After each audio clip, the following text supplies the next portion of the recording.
নতুন মজুরি কাঠামো কার্যকর হওয়ার সঙ্গে সঙ্গেই তা বাস্তবায়নে সদস্য কারখানাগুলোর প্রতি অনুরোধ জানিয়েছে তৈরি পোশাক ও রফতানিকারক উদ্যোক্তাদের সংগঠন BGMEA। এক চিঠিতে সংগঠনের সভাপতি ফারুক হাসান বলেন, ন্যূনতম মজুরি ঘোষণা করা হয়েছে। চলতি মাস শেষ হওয়ার আগেই চূড়ান্ত গেজেট হাতে আসবে।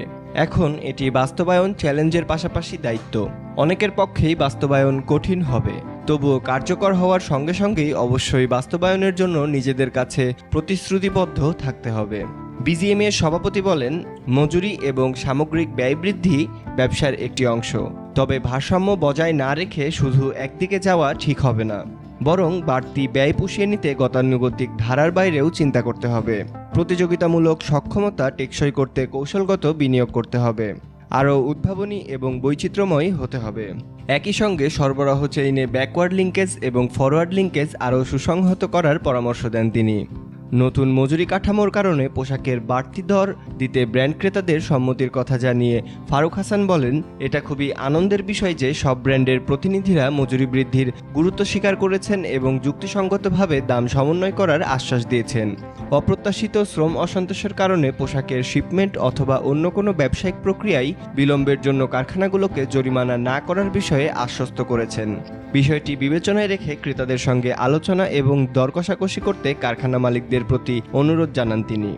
গত সপ্তাহে ব্র্যান্ড এবং ক্রেতাদের সঙ্গে বৈঠকে আগামী 1 ডিসেম্বর থেকে নতুন ন্যূনতম মজুরি কার্যকর হওয়া, নতুন মজুরি কাঠামো, এ নিয়ে শ্রম অসন্তোষ এবং বাড়তি ব্যয়ের বিস্তারিত তুলে ধরে পোশাকের দর বাড়ানো এবং শ্রম অসন্তোষের কারণে বিলম্বিত শিপমেন্টের জন্য জরিমানা না করতে ক্রেতাদের প্রতি BGMEA-এর পক্ষ থেকে অনুরোধ জানানোর বিষয়টি তুলে ধরা হয় চিঠিতে শিল্পের সার্বিক পরিস্থিতি এবং মজুরি নিয়ে আন্দোলন, পোশাক খাতের ব্র্যান্ড ইমেজ ক্ষুণ্ণ হওয়া ও ব্র্যান্ড ক্রেতাদের উদ্বেগের কথা উল্লেখ করেছেন BGMEA সভাপতি। এদিকে অবরোধে পোশাক উৎপাদনে ব্যাপক প্রভাব পড়েছে। রাজনৈতিক কর্মসূচিতে তৈরি পোশাক মালিকরা নানা কৌশলে কারখানা সচল রাখলেও কমেছে পোশাকের উৎপাদন। অবরোধের কারণে ঢাকাসহ দেশের বিভিন্ন প্রান্ত থেকে যথাসময়ে সুতা ও কাপড় আনা যাচ্ছে না। শ্রমিকদের কর্মস্থলে আসা যাওয়ার সমস্যার কারণে ওভারটাইমও অনেকটা বন্ধ।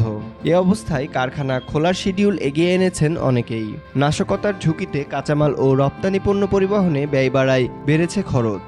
মজুরি নিয়ে শ্রমিকদের আন্দোলন প্রসঙ্গে BGMEA সভাপতি বলেন, 3 সপ্তাহ ধরে বিভিন্ন কারখানায় নৈরাজ্য ও সহিংস প্রতিবাদ শিল্পের জন্য খুবই দুর্ভাগ্যজনক। এ কারণে শিল্পের আর্থিক ক্ষতি হয়েছে। দুর্ভাগ্যজনকভাবে মূল্যবান প্রাণহানি ঘটেছে, শিল্পের স্থিতিশীলতা এবং খ্যাতিকে আবারও প্রশ্নবিদ্ধ করেছে। শ্রমিকদের প্রতি সম্মান জানিয়ে চিঠিতে ফারুক হাসান বলেন, এটি অবশ্যই বলার অপেক্ষা রাখে না যে আমাদের শিল্পের স্বার্থে মজুরি বৃদ্ধির গুরুত্বকে অস্বীকার করার কোনো উপায় নেই, কারণ শ্রমিকরা এই শিল্পের লাইফলাইন এবং আমরা তাদের কল্যাণকে উপেক্ষা করতে পারি না। আমরা তা কখনোই করিনি। প্রকৃতপক্ষে শোভন কাজ এবং শোভন মজুরি বৈশ্বিক এজেন্ডাগুলোর মধ্যে শীর্ষে রয়েছে। বিশ্বের প্রায় সব ব্র্যান্ডের কর্পোরেট দর্শন এই চেতনাকে লালন করে। BCM দেখুন। বাগমার সাথে থাকার জন্য আমাদের চ্যানেলটি সাবস্ক্রাইব করুন।